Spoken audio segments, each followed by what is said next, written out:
Embora o Brasil tenha sido um dos últimos países do mundo a abolir a escravidão, por aqui, em 1888, a escravidão foi abolida pela Lei Áurea, que foi assinada pela princesa Isabel, mas devido a diversas pressões internacionais.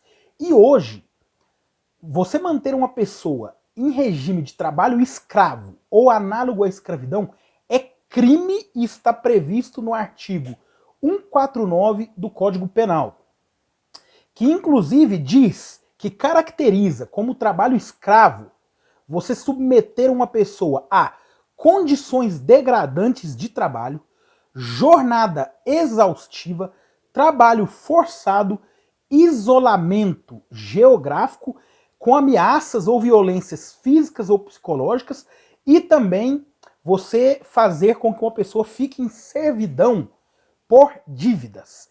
Infelizmente, hoje, no ano de 2020, quase 200 anos após a abolição da escravidão, né, pouco mais de 150 anos após a abolição da escravidão, na cidade de Patos de Minas, que é a minha cidade natal, uma cidade muito querida para mim, foi liberta uma mulher chamada Madalena, que viveu por mais de 38 anos realizando trabalhos análogos à escravidão, se não sendo escravizada por uma família de classe média alta. Madalena Gordiano, ela conheceu a família que a escravizou quando ela tinha apenas 8 anos de idade. Ela bateu na porta da professora Maria das Graças Milagres Rigueira, natural aqui de Patos de Minas, para pedir comida. Segundo a Madalena, ela foi lá pedir um pão, porque ela estava com fome, e a Maria das Graças respondeu a ela: eu só te dou se você vir morar comigo. Ou seja, sem querer acusar sem provas, né? Mas esse relato, que inclusive foi veiculado pelo Fantástico na noite do dia 20 de dezembro de 2020, já mostra uma clara intenção, né, de aliciar a Madalena, que naquela época tinha apenas 8 anos. Então essa mulher, ela decidiu então adotar a Madalena. E conversou com a mãe da Madalena, que naquela época tinha 9 filhos. Então, numa situação de desespero, a mãe de Madalena concedeu, né, a guarda da menina, porém, essa adoção nunca foi formalizada. Não se tem sequer um registro de uma tentativa formal de adoção da Madalena por essa família. Então, a partir daí, Madalena chegou à casa dessa professora e disse que foi estimulada a abandonar a escola. Ou seja, uma professora recomendou a menina Madalena, que à época tinha 9 anos de idade, que abandonasse os seus estudos. E, após chegar nessa casa, Madalena passou imediatamente a ajudar a arrumar a casa, cozinhar, lavar banheiro, passar pano no chão, e nem sequer brincava ou tinha uma boneca. Ela passou a ser a única responsável pelas limpezas e pelo trabalho doméstico da casa. E não recebia nenhum tipo de remuneração, e tudo isso a partir dos 8 anos de idade. Após 24 anos servindo a essa mulher, Maria das Graças, Madalena, ela foi doada por Maria das Graças a seu filho, que se chama Dalton César Milagres Rigueira, que é professor universitário em uma universidade de Patos de Minas, que se chama Unipam, né, que é Centro Universitário de Patos de Minas, de onde ele foi afastado de suas funções no dia de hoje, 21 de dezembro de 2020. Porque esse crime, ele chocou não só a cidade de Patos de Minas, que está em choque, inclusive as redes sociais bombando. Hoje mesmo vai ter manifestação, a cidade está em chamas devido a esse crime bárbaro e hediondo. E o Brasil também já está em choque após essa matéria ter sido veiculada no Fantástico. A denúncia, ela surgiu a partir de um vizinho que preferiu não se identificar. Ele contou que viu por anos a vítima ser abusada e ser submetida a um regime injusto de trabalho. Ele disse que via ela acordar às 4 horas da manhã todos os dias para passar roupa e que a família não deixava em hipótese alguma ver Madalena conversando com os vizinhos, muito provavelmente para não levantar suspeitas, né?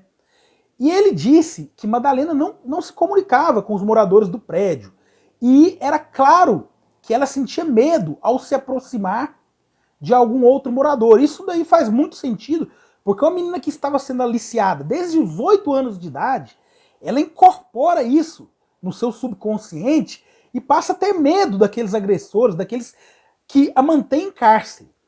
Então, o Ministério Público Federal, e o Ministério do Trabalho e a Polícia Federal fizeram uma ação conjunta e juntos com o Poder Judiciário, né, que autorizou vigilância, passaram a investigar a vida de Madalena.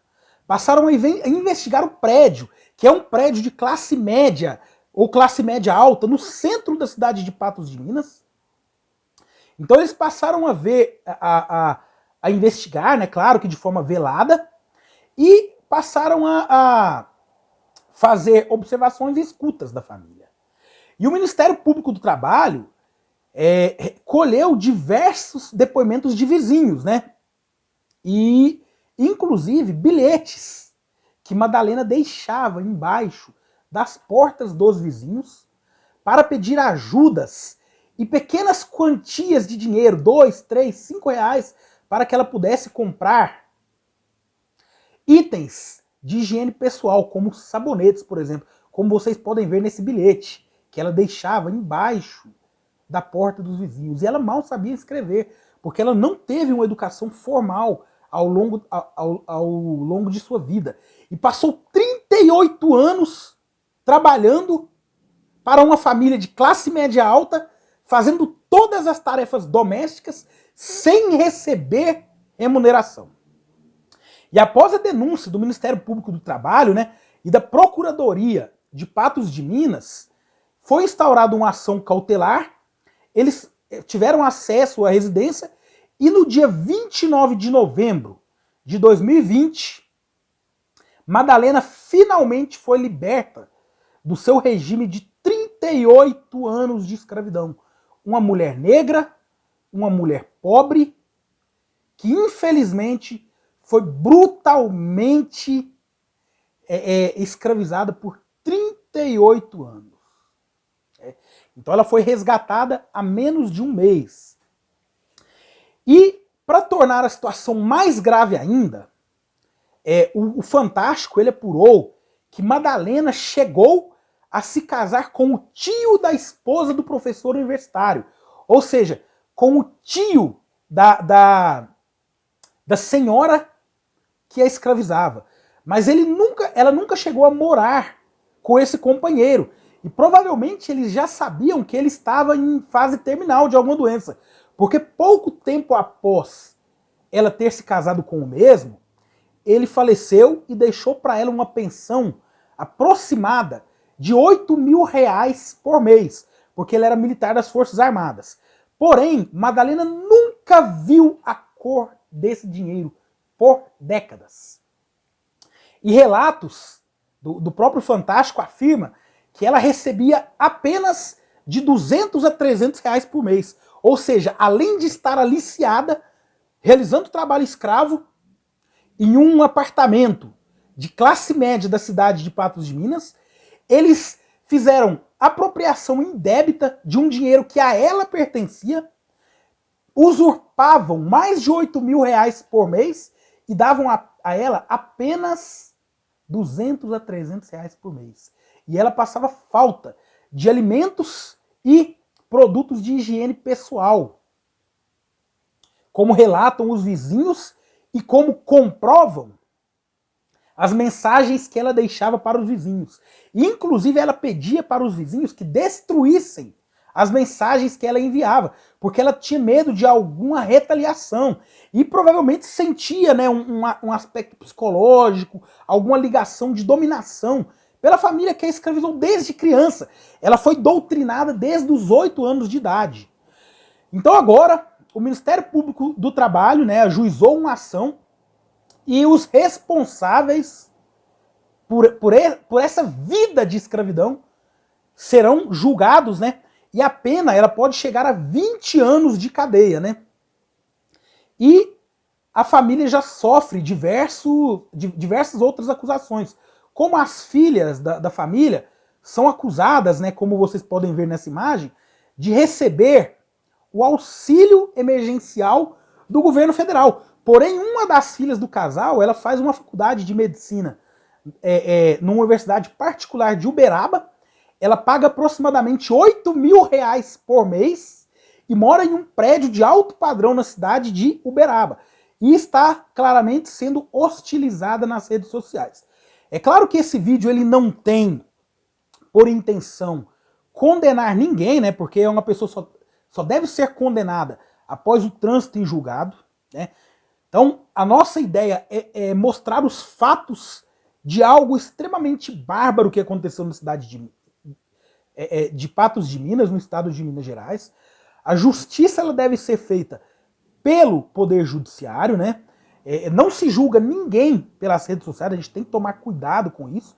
E a família, né, do senhor Dalton César Milagres Rigueira, que é um professor universitário, contratou um advogado que começou a dizer que não foi feita uma apuração justa e que a família está sendo acusada injustamente. Porém, quem vai decidir isso é o Poder Judiciário e a gente espera que a justiça seja célere e que seja certeira na apuração desse caso. Então, pessoal, peço que vocês se inscrevam no canal, curtam e compartilhem nossos vídeos. Muito obrigado e até o próximo vídeo.